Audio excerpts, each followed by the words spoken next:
11 ಗಂಟೆಯ ಪ್ರಮುಖ ಸುದ್ದಿ. ಸಂಸದ ಅನಂತ್ ಕುಮಾರ್ ಹೆಗಡೆ ಮತ್ತೆ ಸಿಡಿದೆದ್ದಿದ್ದ. ಕಾಂಗ್ರೆಸ್ ವಿರುದ್ಧ ಸಂಸದ ಅನಂತ್ ಕುಮಾರ್ ಹೆಗಡೆ ಕೆಂಡಾಮಂಡಲರಾಗಿದ್ದಾರೆ.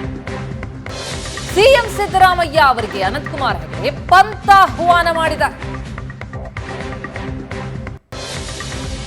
ಸಂಸ್ಕೃತಿಯ ಬಗ್ಗೆ ಸಿದ್ದರಾಮಯ್ಯ ನನ್ನೆದುರು ಮಾತನಾಡಲಿ ಅಂತ ಮತ್ತೆ ಸಿಡಿದೆದ್ದು ಕಿಡಿಕಾರಿದ್ದಾರೆ ಬಿಜೆಪಿ ಸಂಸದ ಅನಂತ್ ಕುಮಾರ್ ಹೆಗಡೆ. ಸಿದ್ದರಾಮಯ್ಯ ವಿರುದ್ಧ ಏಕವಚನದಲ್ಲಿ ಮಾತನಾಡಿದ್ರು ಅಂತ ಭಾರಿ ಆಕ್ರೋಶ ಕಾಂಗ್ರೆಸ್ನಿಂದ ವ್ಯಕ್ತವಾಗಿತ್ತು. ಅದರ ಬೆನ್ನಲ್ಲೇ ಈಗ ಮತ್ತೆ ಸಿಡಿದೆದ್ದಿರುವ ಅನಂತ್ ಕುಮಾರ್ ಹೆಗಡೆ ಲೈವ್ ಡಿಬೇಟ್ ಮಾಡೋಣ, ರಾಜ್ಯದ ಜನರಿಗೆ ಗೊತ್ತಿಲ್ಲ, ಎಲ್ಲೋ ಕುತ್ಕೊಂಡು ಸಭೆಯಲ್ಲಿ ಮಾತನಾಡೋದು ಸರಿಯಲ್ಲ, ಸಂಸ್ಕೃತಿ ಬಗ್ಗೆ ಸಿದ್ದರಾಮಯ್ಯ ನನ್ನೆದುರು ಮಾತನಾಡ್ಲಿ ಅಂತ ಪಂತ ಆಹ್ವಾನ ಮಾಡಿದ. ಲೈವ್ ಡಿಬೇಟ್ಗೆ ಅನಂತ್ ಕುಮಾರ್ ಹೆಗಡೆ ಸಿಎಂ ಸಿದ್ದರಾಮಯ್ಯ ಅವರಿಗೆ ಪಂತ ಆಹ್ವಾನ ಮಾಡಿರೋದು. ನಾನು ಸಿಎಂ, ಜನರ ಮುಂದೆ ಚರ್ಚೆ ಮಾಡೋಣ, ನಮ್ಮ ದೇವಸ್ಥಾನದ ಬಗ್ಗೆ ಕೀಳಾಗಿ ಯಾಕೆ ಮಾತನಾಡಬೇಕಿತ್ತು ಅವರು? ಯಡಿಯೂರಪ್ಪ ಬಗ್ಗೆ, ಮೋದಿ ಬಗ್ಗೆ ಅಸಭ್ಯವಾಗಿ ಮಾತನಾಡಿದ್ದು ನೀವು. ಮೋದಿ ಅವರ ಬಗ್ಗೆ, ಅಮಿತ್ ಶಾ ಬಗ್ಗೆ ನೀವು ಏನೆಲ್ಲ ಮಾತನಾಡಿದ್ದೀರಿ ನಾನು ಹೇಳಬೇಕಾ? ಸಲ್ಮಾನ್ ಖುರ್ಷಿದ್ ಕಪ್ಪೆ, ಮಂಗ, ನಪುಂಸಕ ಅಂತ ಕರೆದು, ಕಾಂಗ್ರೆಸ್ ನಾಯಕರು ಮೋದಿಯನ್ನ ಹಿಟ್ಲರ್ ಅಂತ ಕರೆದು, ಕಾಂಗ್ರೆಸ್ ನಾಯಕರು ಮೋದಿ, ಅಮಿತ್ ಶಾ ಬಗ್ಗೆ, ಯಡಿಯೂರಪ್ಪ ಅವರ ಬಗ್ಗೆ ಅಸಭ್ಯವಾಗಿ ಮಾತನಾಡಿದ್ದು ಯಾರು? ಒಂದೊಂದಾಗಿ ನಾನು ಹೇಳಬೇಕಾ ಅಂತ ಪ್ರಶ್ನೆ ಮಾಡಿದ. ಸಿದ್ದರಾಮಯ್ಯನವರಿಗೆ ಇಲ್ಲದ ಸಭ್ಯತೆ ಬಿಜೆಪಿಯವರಿಗೆ ಯಾಕೆ ಅಂತ ಪ್ರಶ್ನೆ ಮಾಡಿದ್ದಾರೆ ಸಂಸದ ಅನಂತ್ ಕುಮಾರ್ ಹೆಗಡೆ. ನನ್ನ ಪ್ರಧಾನಿ, ನನ್ನ ಧರ್ಮದ ಬಗ್ಗೆ ಹೇಳಿಕೆಯಲ್ಲಿ ಹಿಂಜರಿಕೆ ಇಲ್ಲ. ಕಾಂಗ್ರೆಸ್ ನಾಯಕರು ಸಂಸ್ಕೃತಿ ಬಗ್ಗೆ ಚರ್ಚೆ ಮಾಡಲಿ, ಸಭ್ಯತೆ ಅಂತಂದ್ರೆ ಏನು ಅಂತ ನಾನ್ ಪಾಠ ಮಾಡ್ತೀನಿ, ಏನ್ ಮಾತನಾಡಬೇಕು ಅಂತ ಕಾಂಗ್ರೆಸ್ ನಾಯಕರಿಗೆ ನಾನು ಹೇಳ್ತೀನಿ, ಯಾರಿಗೆ ಯಾವ ಭಾಷೆಯಲ್ಲಿ ಮಾತನಾಡಬೇಕೋ ಆ ಭಾಷೆಯಲ್ಲಿ ಮಾತನಾಡ್ತೀನಿ ಅಂತ ಮತ್ತೆ ಕೆಂಡ ಕಾರಿದ್ದಾರೆ ಸಂಸದ ಅನಂತ್ ಕುಮಾರ್ ಹೆಗಡೆ. ಕಾಂಗ್ರೆಸ್ ನಾಯಕರು ಯಾವೆಲ್ಲ ರೀತಿಯಲ್ಲಿ ಮಾತನಾಡಿದ್ರು ಅಂತ ಒಂದೊಂದಾಗಿ ಹೇಳ್ತಾ ಹೋಗಿದ್ದಾರೆ. ನಾನು ಏನೇ ಹೇಳಿದ್ರು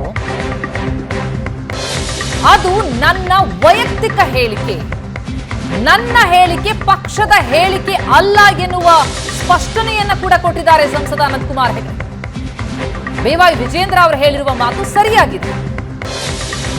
ನಾನು ಏನೇ ಹೇಳಿದ್ರು ಅದು ನನ್ನ ವೈಯಕ್ತಿಕ ಹೇಳಿಕೆ, ಪಕ್ಷದ ಹೇಳಿಕೆ ಅಲ್ಲ ಅನ್ನೋದನ್ನ ಅನಂತ್ ಕುಮಾರ್ ಹೆಗಡೆ ಸ್ಪಷ್ಟಪಡಿಸ್ತಾ ಇದ್ದಾರೆ.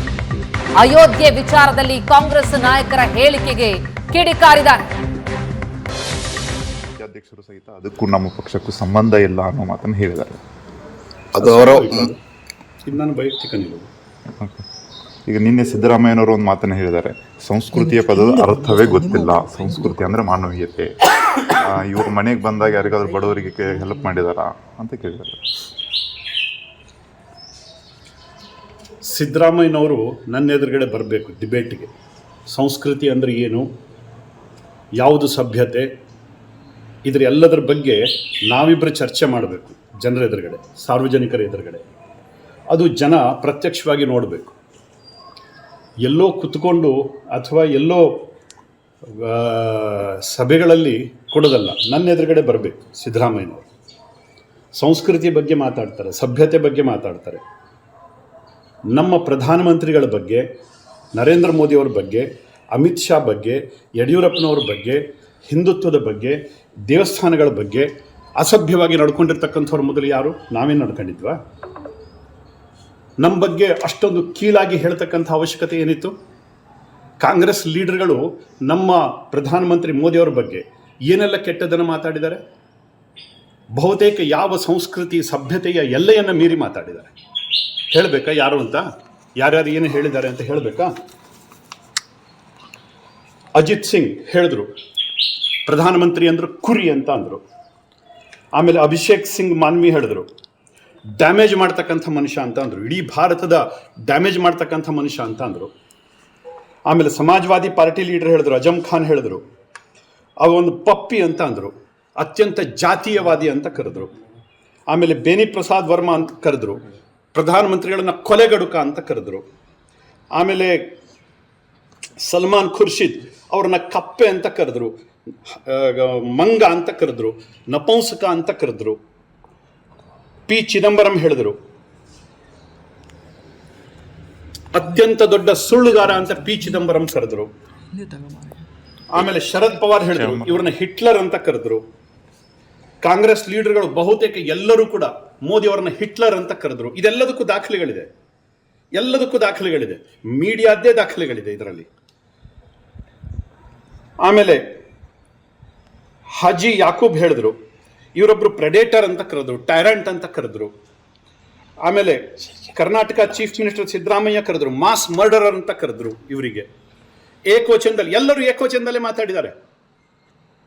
ಸಿದ್ದರಾಮಯ್ಯನವರಿಗೆ ಮತ್ತು ಕಾಂಗ್ರೆಸ್ ಲೀಡರ್ಸ್ಗಳಿಗೆ ಇಲ್ಲದೆ ಇರತಕ್ಕಂಥ ಸಭ್ಯತೆಯ ಪಾಠ ಇವತ್ತು ಬಿಜೆಪಿಗೆ ಯಾಕೆ? ಯಾರು ನನ್ನ ಮಾತನ್ನು ಒಪ್ಕೊಂತಾರೋ ಬಿಡ್ತಾರೋ ಪ್ರಶ್ನೆ ಇಲ್ಲ, ಆದರೆ ನನ್ನ ಪ್ರಧಾನಮಂತ್ರಿ, ನನ್ನ ಧರ್ಮ, ನನ್ನ ದೇಶ, ನನ್ನ ನಿಲುವು ಇದು. ಇದರಲ್ಲಿ ಯಾವುದೇ ಹಿಂಜರಿಕೆಯ ಅವಶ್ಯಕತೆಯೇ ಇಲ್ಲ. ಅಷ್ಟಕ್ಕೆ ಮುಗಿದಿಲ್ಲ. ಜಯರಾಮ್ ರಮೇಶ್ ಹೇಳಿದ್ರು ಪ್ರಧಾನಮಂತ್ರಿಗಳನ್ನ ಭಸ್ಮಾಸುರ ಅಂತ ಕರೆದ್ರು. ದಿಗ್ವಿಜಯ ಸಿಂಗ್ ಹೇಳಿದ್ರು ಇವ್ರನ್ನ ರಾವಣ ಅಂತ ಕರೆದ್ರು. ಆಮೇಲೆ ಕಾಂಗ್ರೆಸ್ ಲೀಡರ್ ಮಣಿಶಂಕರ್ ಅಯ್ಯರ್ ಅವರನ್ನ ಹಾವು ಅಂತ, ವಿಷಸರ್ಪ ಅಂತ ಕರೆದ್ರು. ಅವರನ್ನ ಅತ್ಯಂತ ಕೆಟ್ಟ ಮುದಿ ಮನುಷ್ಯ ಅಂತ ಕರೆದ್ರು. ಇನ್ನೇನ್ರಿ ಹೇಳಿಸ್ಕೋಬೇಕು ನಾವು? ಇದು ಸಭ್ಯತೆನ? ಇದು ಸಂಸ್ಕೃತಿನ? ಇದು ಕಾಂಗ್ರೆಸ್ ಲೀಡರ್ಸ್ಗಳು ಎಲ್ಲರೂ ನನ್ನ ಎದುರುಗಡೆ ಬಂದು ನಿಂತ್ಕೊಳ್ಳಿ, ಸಂಸ್ಕೃತಿಯ ಪಾಠ ಏನು ಅಂತ ನಾನು ಹೇಳ್ತೀನಿ, ಮಾತಾಡೋದು ಹೇಗೆ ಅಂತ ನಾನು ಹೇಳ್ತೀನಿ. ನನಗೂ ಸಭ್ಯತೆ ಗೊತ್ತಿದೆ, ಸಂಸ್ಕೃತಿ ಗೊತ್ತಿದೆ. ಯಾರಿಗೆ ಯಾವ ಭಾಷೆಯಲ್ಲಿ ಮಾತಾಡಬೇಕೋ ಅದೇ ಭಾಷೆಯಲ್ಲಿ ಮಾತಾಡಬೇಕು. ಮೊದಲು ಸಿದ್ದರಾಮಯ್ಯನವರೇ ಸಭ್ಯತೆ ಏನು ಅಂತ ನೀವು ಕಲ್ತ್ಕೊಳ್ಳಿ. ಕಾಂಗ್ರೆಸ್ ಲೀಡರ್ಸ್ಗಳೇ ಸಂಸ್ಕೃತಿ ಅಂತಂದ್ರೆ ಏನು ಅಂತ ನೀವು ಕಲ್ತ್ಕೊಳ್ಳಿ. ಮಾತಾಡೋ ರೀತಿ ನೀತಿಗಳನ್ನು ನೀವು ಕಲ್ತ್ಕೊಳ್ಳಿ. ಆಮೇಲೆ ನಮಗೆ ಪಾಠ ಮಾಡಿ. ಇವತ್ತು ಕೆಲವೊಬ್ಬರು ಸಭ್ಯರು ನಮಗೆ ಪಾಠ ಮಾಡ್ಲಿಕ್ಕೆ ಬರ್ತಾರೆ. ಸಿದ್ದರಾಮಯ್ಯನವರು ಮೊನ್ನೆ ತಾನೇ ಎಲ್ಲ ವಿಡಿಯೋ ಸೋಷಿಯಲ್ ಮೀಡಿಯಾಗಳಲ್ಲಿ ಹರಿದಾಡ್ತಾ ಇದೆ, ಏಕವಚನದಲ್ಲಿ ಮಾತಾಡಿದ್ರು. ಕಳೆದ ಚುನಾವಣೆಗಳಲ್ಲಿ ಏನೆಲ್ಲ ಮಾತಾಡಿದ್ರು. ಅವರಿಗೊಂದು ಕಾನೂನು, ನಮಗೊಂದು ಕಾನೂನು, ಅವರಿಗೊಂದು ನ್ಯಾಯ, ನಮಗೊಂದು ನ್ಯಾಯ. ಇದು ಯಾವ ಸೀಮೆ ನ್ಯಾಯ ರೀ? ನಮಗದೆಲ್ಲ ಗೊತ್ತಿಲ್ಲ. ನಾವು ನಮ್ಮ ನಾಯಕತ್ವವನ್ನು ಪ್ರೀತಿ ಮಾಡ್ತಕ್ಕಂಥ ಜನ, ಅದಕ್ಕಿಂತ ಹೆಚ್ಚು ನಮ್ಮ ಧರ್ಮವನ್ನು ಪ್ರೀತಿ ಮಾಡ್ತಕ್ಕಂಥ ಜನ. ಇವತ್ತು ಅಯೋಧ್ಯೆ ರಾಮ ಮಂದಿರದ ಬಗ್ಗೆ ಏನೆಲ್ಲ ಅವಹೇಳನಕಾರಿ ಮಾತುಗಳನ್ನು ಹೇಳಿದ್ರು, ಎಷ್ಟು ಕೀಳಾಗಿ ಹಿಂದೂ ಸಮಾಜವನ್ನು ಕಂಡ್ರು. ಅಂದ್ರೆ ಹಿಂದೂ ಸಮಾಜ ಅಂತಂದ್ರೆ ಇದೊಂದು ಬೇವರ್ಸಿ ಸಮಾಜನ ಇದು? ಇವ್ರ ಸಮಾಜದ ಜನಗಳಿಗೆ ಓಟೇ ಇಲ್ವಾ?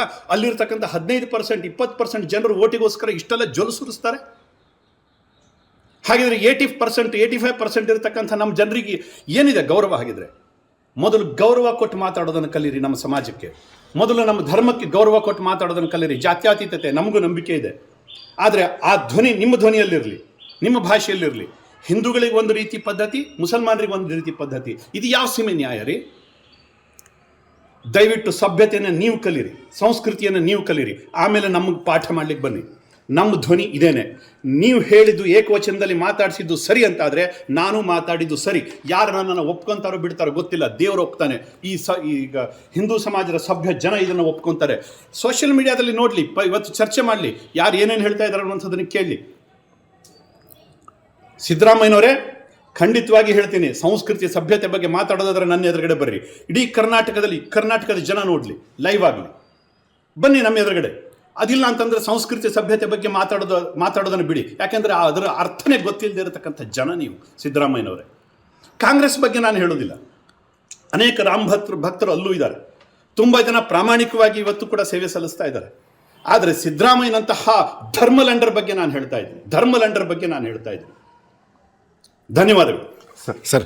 ಇನ್ನೊಂದು ವಿಚಾರ, 4.5 ವರ್ಷ ಇವರು ಕೊಂಕರ ನಿದ್ದೆಯಲ್ಲಿದ್ದರು ಅಂತ ಹೇಳಿದ್ದಾರೆ. 4.5 ವರ್ಷ ಎಲ್ಲಿದ್ರು, ನಾಪತ್ತೆ ಆಗಿದ್ರು. ಅದನ್ನು ಮುಂದಿನ ದಿವಸದಲ್ಲಿ ಉತ್ತರ ಕೊಡ್ತೀನಿ ಅವರಿಗೆ. ಸರ್, ಕುಂಭಕರ್ಣ ಅನ್ನೋ ಮಾತುಗಳನ್ನ ನಿಮ್ಮಂತ ಹೇಳ್ತಾರೆ, ಇದ್ರ ಬಗ್ಗೆ ಏನು ಹೇಳ್ತೀವಿ ಸರ್? ಮುಂದಿನ ದಿವಸದಲ್ಲಿ ಅದೆಲ್ಲದಕ್ಕೂ ಉತ್ತರ ಕೊಡ್ತೀವಿ. ಯಾವುದನ್ನು